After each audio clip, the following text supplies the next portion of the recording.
নিপীড়নের একটা প্রক্রিয়া, এটা কোনো আইনি প্রক্রিয়া না।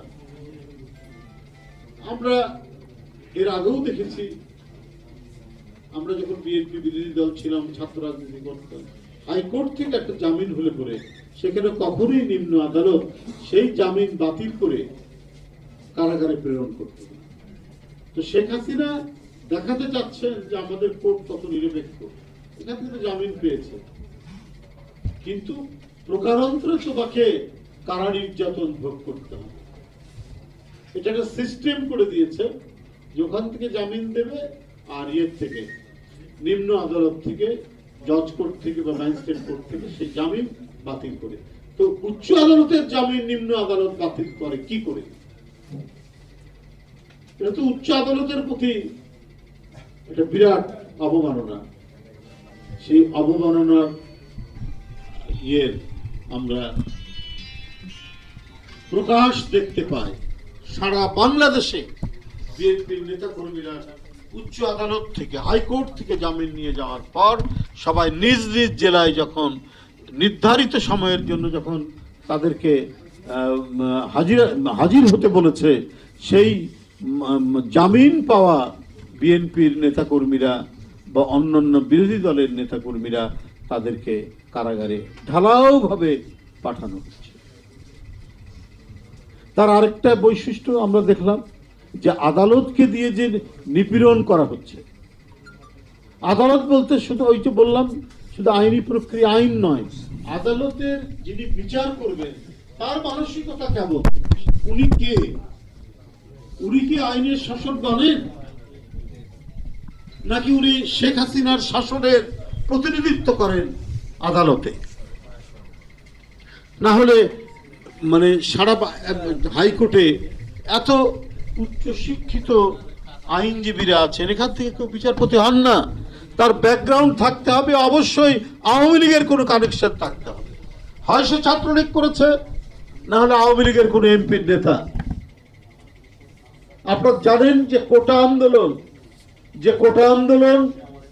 ছাত্ররা, কোমলমতি ছাত্ররা, শিশু কিশোর তরুণরা করলেন ব্যাপক আন্দোলন। সেই আন্দোলনের ফলে সিদ্ধান্ত নিতে বাধ্য হলো সরকার কোটা তুলে দেওয়া। সেটি আবার গতকালকে তাদের একজন আইনজীবীকে দিয়ে এটা হাইকোর্টে উত্থাপন করে সেই তাদের যে কি বলে রিট করলেন, এবং পূর্বের যে তাদের যে আপনার কোটা যে তুলে দেওয়ার যে সরকারি যে সিদ্ধান্ত, তার উপরে রিট করেছেন, সেই সিদ্ধান্তটাকে খারিজ করে দিলেন। অর্থাৎ আবার কোটা থাকবে। এটাতে ঘটনা কি হবে? কোটা সিস্টেম ইম্পোজ করা হলো, মুক্তিযোদ্ধা কোটা। এই মুক্তিযোদ্ধা কোটার নামে সব আওয়ামী লীগ, ছাত্রলীগ, যুবলীগের ছেলে মেয়েদেরকে সরকারি চাকরিতে ঢোকানো হবে, তারা সরকারি চাকরি পাবে। এইটা হচ্ছে অন্তর্নিহিত বিষয়। এটা অন্তর্নিহিত নয়, এটাই প্রকাশ্য বিষয়। মেধাবী ছাত্র যারা, তারা বিশেষ করে ক্যাডার সার্ভিস, ক্লাস 1 যে সমস্ত জব, সেই জব তারা পাবে না। অখ্যাত আইনজীবী দিয়ে সরকারই কিন্তু এই ঘটনাটা ঘটিয়েছে, যে আন্দোলনের ফলে তো এটা করতে হয়েছে, আবার রিয়াকশন হয় কোর্টের মাধ্যমে করি। যেভাবে কোর্টের মাধ্যমে আমাদেরকে নিপীড়ন করা হয়, নির্যাতন করা হয়, কারাগারে পাঠানো হয়, ঠিক একইভাবে এই কোমলমতি ছাত্রদের আন্দোলনের যে কোটা সিস্টেম উঠে গিয়েছিল, সেটা রিট করে সরকারি সিদ্ধান্তটাকে বাতিল করে আবার ইম্পোজ করা হলো কোটা। তাহলে এই যে মুক্তিযোদ্ধার কোটা যেটা করা হলো, আর সাধারণ মানুষের ছেলেমেয়েরা যারা first, second, third, fourth, 10th যারা হবে, তারা আর কেউ চাকরি পাবে না। যারা গোল্ডেন কি বলে ওটাকে, গোল্ডেন 5 যারা পান, আমাদের সময় এটা ছিল না, আমরা ছিল স্ট্যান্ড করা, first division, second division, third division, এগুলো ছিল, স্টার্ট ছিল। এখন এই গোল্ডেন 5, জিপিএ 5 এগুলো এসছে। তো এইখানে যারা ব্রিলিয়েন্ট ছিলেন তারা কেউ চান্স পাবে না। মুক্তিযোদ্ধার কোটার নামে বাবা ছাত্রলীগের সভাপতি ছিলেন, এখন আওয়ামী লীগ নেতা, মামা আওয়ামী লীগের এমপি, খালু আওয়ামী লীগের স্থানীয় নেতা, এদেরকে ঢোকানোর জন্য এই প্রক্রিয়া। আমরা ফ্যাসিবাদের এক চরম বিষ বাষ্পের মধ্যে বসবাস করছি। আমরা যে শ্বাস নেই সেটা ফ্যাসিবাদের যে বাতাস, সেই ফ্যাসিবাদের বাতাসের বিষ বাষ্প আমাদেরকে গ্রহণ করতে হয়। আর আজকে যেটি শেষ আশ্রয় আদালত, সেটি আইনসঙ্গতভাবে বা সেটি যে রুল অফ ল এবং বিচার বিভাগের যে স্বাধীনতা, এই স্বাধীনতা নেই, বরং বিচার বিভাগের স্বাধীনতা তারা নিজেরাই উপেক্ষা করে সরকারের কাছে আত্মসমর্পণ করেছে। তা না হলে আপনার যশোরের নোয়াপাড়ার একজন মহিলা আফরোজা বেগম, তাকে পুলিশ ধরে নিয়ে গেল, ফ্যানের সাথে টাঙালো, টর্চার করলো, মেরে ফেললো। সে যদি ড্রাগ অ্যাডিক্টেড হয়, সে যদি ড্রাগের ব্যবসা করে, সে যদি তার কাছ থেকে নাকি ইয়াবা পেয়েছে, তার ছেলে আশেপাশের লোককেও বলেনি যে না তারা এটা করে। ওই মহিলার কাছ থেকে নাকি পেয়েছে, পাওয়ার পরে এটা হচ্ছে পুলিশের অভিযোগ, যখন টর্চার করে তাকে মেরে ফেলা আফরোজা বেগমকে। এটা কারণটাই হচ্ছে যে আইনের শাসন নেই। বিচার বিভাগের কাছে মানুষের যে শেষ আশ্রয়, সেই আশ্রয় পাওয়ার কোনো সম্ভাবনা নেই বলে আজকে পুলিশ বেপরোয়া। পুলিশ একটা নারীকে ধরে নিয়ে গিয়ে ফ্যানের মধ্যে লোটকে টর্চার করে মেরে ফেলে দিচ্ছে, হত্যা করছে। এবং এটার জন্য মানে সরকারের দিক থেকেও তো প্রশ্নই আসে না কোনো পদক্ষেপ নেওয়া। এবং আইনের কাছে যে মানুষ যাবে, সেখানেও মানুষ নীরবে নিভৃতে হৃদয়ের মধ্যে চোখ দিয়ে পানি ফেলতেও ভয় পায়। যদি এটা আওয়ামী লীগের লোক দেখে, যদি পুলিশ দেখে, তাহলে আমার যদি আবার বিপদ হয়, তাহলে হৃদয়ের মধ্যে মানুষ কান্নাকাটি করছে, অন্তরের মধ্যে মানুষ কান্নাকাটি করছে, মানুষ কাঁদতেও ভয় পাচ্ছে। এই সমাজ, এই রাষ্ট্রের মধ্যে আমরা বসবাস করছি। না হলে গুণী মানুষরা কারাগারের লোহার খাঁচায়, ডক্টর ইউনূস বলছেন আমি আধা ঘন্টার মতো লোহার খাঁচার মধ্যে। আপনি তো ইদানিং লোহার খাঁচার মধ্যে। আর দেশের সবচেয়ে জনপ্রিয় যিনি নেত্রী, তিনি বছরের পর বছর লোহার খাঁচার মধ্যে আবদ্ধ। আজকে ডক্টর ইউনূস সাহেবরা তারা সম্মানিত নন। সম্মানিত কে? বেনজির। সম্মানিত কে? আজিজ। কি মানে ব্যাকগ্রাউন্ড ভাই, মানে সে বলার মতো নয়। বেনজিরের ওয়াইফের নামে 646 বিঘা জমি, মানে ফ্ল্যাট সারা দেশেই তাড়িয়ে। এবং এই ভদ্রলোক বেনজির সাহেব, তিনি ওসিদের সম্মেলনে ওসিদেরকে বলছেন দুর্নীতির ব্যাপারে জিরো টলারেন্স। যদি হঠাৎ করে শয়তান এসে বক্তৃতা করে, তোমরা সৎভাবে চলো,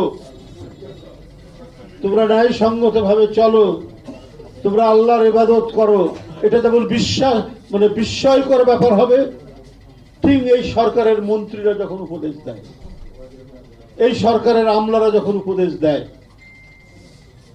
তখন সেটাই মনে হয়। যে বেনজির সাহেবের নামে এত ঘটনা, তিনি বিদেশে চলে গেলেন, পররাষ্ট্রমন্ত্রী বলছেন বিদেশ যাওয়ার ব্যাপারে তার নিষেধাজ্ঞা নাই। এইসব ঘটনার মধ্যে দিয়ে কি প্রমাণিত হয় না যে সরকার বেনজির সাহেবকে লালন পালন করেছে?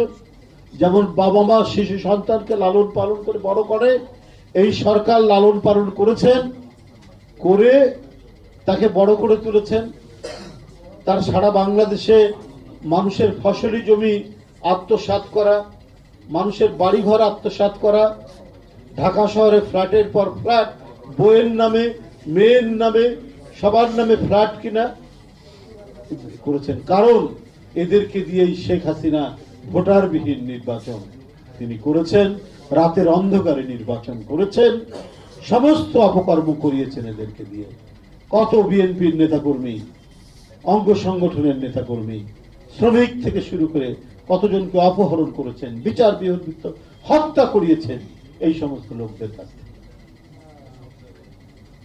এই যে ঘটনাগুলো, আজিজ সাহেব এবং বেনজির সাহেবদের ঘটনাগুলো, মানে কিভাবে আজকে মানুষ শুধু বিস্ময়ে শুনছে, খবরের কাগজে পড়ছে, বিস্মিত মানুষ। এবং তারপর আমরা তো এটা ছিটে ফোটা হয়তো জানি, আরো ভিতরে যে কত কি আছে চারিদিকে। আপনার ওয়াশিংটন ডিসি, মার্কিন যুক্তরাষ্ট্রের রাজধানী, সেইখানে হচ্ছে বাংলাদেশের দূতাবাস, সেইখানে একটা চক্র গড়ে উঠেছে। শেখ হাসিনা তিনি যেন, মানে উনি তো বলেন উন্নয়ন করেছেন, উনি উন্নয়ন কি, উনি চক্রের উন্নয়ন করেছেন। বিভিন্ন চক্র, মালয়েশিয়া চক্র, এখন গতকাল থেকে শুনছি ওয়াশিংটন চক্র, অর্থাৎ ওইখানে ওয়াশিংটনের যে দূতাবাস, এমবেসি, সেখানে ইমার্জেন্সি ফান্ডের $1,46,000 নেই, আরো বিভিন্ন খাতের ডলার নেই। ডলারগুলো আত্মসাৎ, মিলিয়ন মিলিয়ন ডলার ওখান থেকে আত্মসাৎ। এটা তো বাংলাদেশের জনগণের টাকা। এবং এটার উপর যে এখানে যে দুর্নীতিগুলো হচ্ছে, এটা যে ফাইল আসছে, সেই ফাইলও চেপে রাখা হয়। এই ধরনের পরিস্থিতি কিভাবে চলতে পারে? আপনি দেখবেন আজকেও খবরের কাগজ খুলে এই অনাচার যখন চলবে এবং সেইখানে নিজেদের তৈরি করা প্রশাসন এবং নিজের সংগঠনকে যদি লেলিয়ে দেওয়া হয়। কদিন আগে দেখেন শ্রাবণের উপর আক্রমণ করলো ছাত্রলীগ, কিন্তু এই ছাত্রলীগ যে এই পলাশীতে ছিনতাই করতে গিয়ে ধরা পড়েছে, কারণ শেখ হাসিনা খুশি হয় যে বিএনপির নেতাদেরকে যদি ছাত্রলীগ আক্রমণ করে, যুবলীগ আক্রমণ করে, তাদেরকে প্রমোশন দেয়। আর এইটার সুযোগে তারা যা করছে, একটি জেলায় দেখলাম একটি নারীকে শ্লীলতাহানির জন্য মানুষ পিটিয়ে মেরে ফেলেছে এক যুবলীগ নেতাকে। ব্রাহ্মণবাড়িয়াতে তাদের নিজেদের মধ্যে গোলমালে তাদের অপর পক্ষের ছোড়া গুলিতে ছাত্রলীগের এক নেতা মারা গেছে। অনাচার, রক্তপাত, হুমকি আর ভয়ের মধ্যে দিয়ে গোটা সারা দেশের জনগণকে ওরা কোণঠাসা করে তাদের লুটেরার অর্থনীতির রাজনীতি কায়েম করতে চায় এবং কায়েম করে রেখেছে। এই জন্যই বেশি করে মনে পড়ে শহীদ রাষ্ট্রপতি জিয়াউর রহমানকে, এই জন্যই বেশি করে মনে পড়ে দেশনেত্রী বেগম খালেদা জিয়াকে।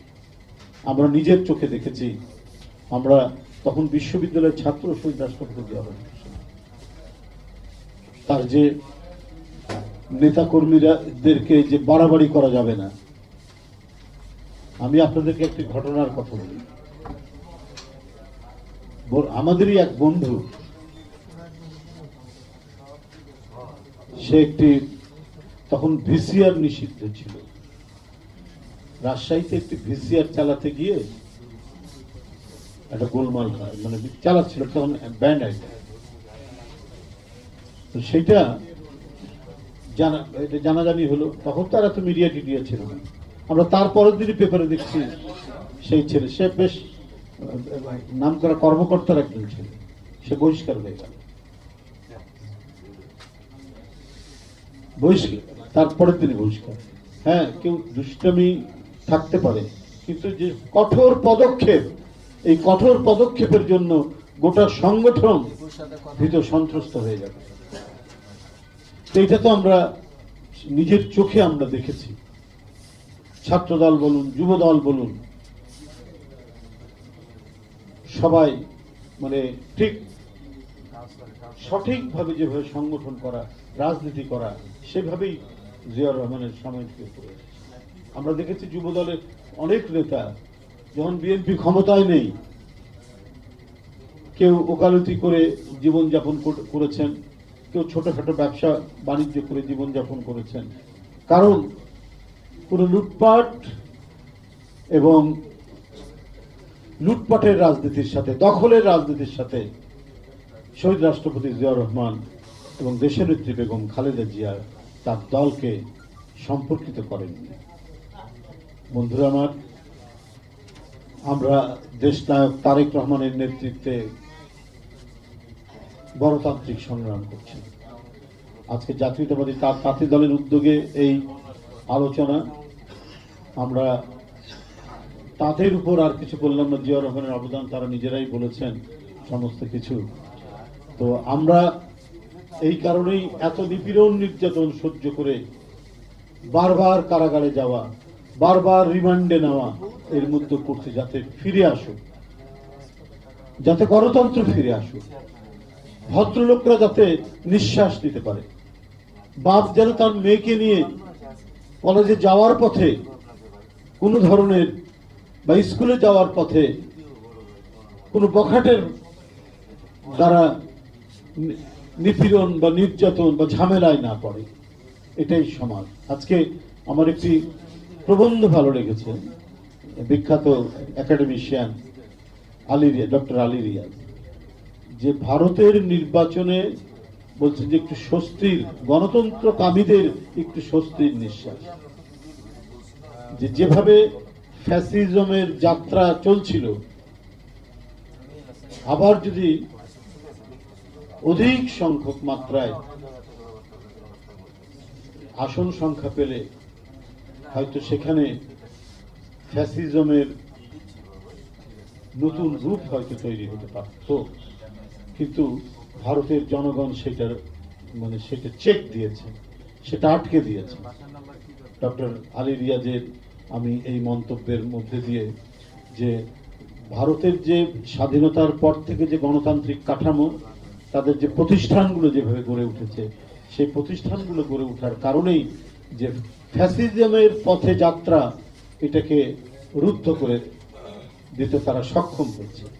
কারণ যতই হোক রাষ্ট্রীয় পর্যায়ের যে গণতন্ত্র, সেখানে এখনো চর্চা হয়, সেখানে যে অনুশীলন করা গেছে, তার ফলেই এইটি সম্ভব হয়েছে। তা আমাদেরকে এইরকম একটি পরিস্থিতির মধ্যে জনগণের ইচ্ছার রায়কে, জনগণের ইচ্ছার যাতে প্রতিফলন হয়, আমাদের সেই পরিস্থিতি ফিরিয়ে আনতে হবে। আমরা আওয়ামী লীগের নেতাদের ক্রোধ, হিংসা, ঈর্ষার শিকার হয়ে আছে সারা বাংলাদেশ, সমস্ত গণতন্ত্রকামী মানুষ। কার জমি কে দখল করবে, কোন আওয়ামী লীগ নেতা দখল করবে, কোন বড় পুলিশ কর্মকর্তার চোখে পড়বে, যারা যারা প্রতিবাদ করতে পারবে না, নিরীহ জনগণ। এই অবস্থার পরিত্রাণ পাওয়ার জন্যই গণতন্ত্র ফিরিয়ে আনতে হবে, এবং যে পেশার যেখানে যে মানুষ আছেন সবাইকে শপথ নিয়ে আমাদেরকে রাস্তায় ঝাঁপিয়ে পড়তে হবে। কারণ আমরা অহংকার করি একটা বিষয়ে, যে আমাদের দল বহুদলীয় গণতন্ত্রের প্রবর্তন করেছে, আমরা এমনি বলি, কিন্তু এটা যথার্থ, এটা যথাযথ শহীদ রাষ্ট্রপতি জিয়াউর রহমান বাকশালের সেই অন্ধকার যুগ থেকে গণতন্ত্রের আলোর যুগ সৃষ্টি করেছিলেন। আর আবারও যখন গণতন্ত্র বাধাগ্রস্ত হয়েছে, গণতন্ত্রের প্রতীক হয়ে, গণতন্ত্রের সেনাপতি হয়ে দেশনেত্রী বেগম খালেদা জিয়া গণতন্ত্র পুনরুদ্ধার করেছেন, এবং তাদেরই পুত্র দেশনায়ক তারেক রহমানের নেতৃত্বে সারা বাংলাদেশ গণতন্ত্রের জন্য সংগ্রাম চালিয়ে যাচ্ছে, বিজয় না হওয়া পর্যন্ত থাকবে। উপস্থিত সকলকে ধন্যবাদ জানিয়ে আমার বক্তব্য।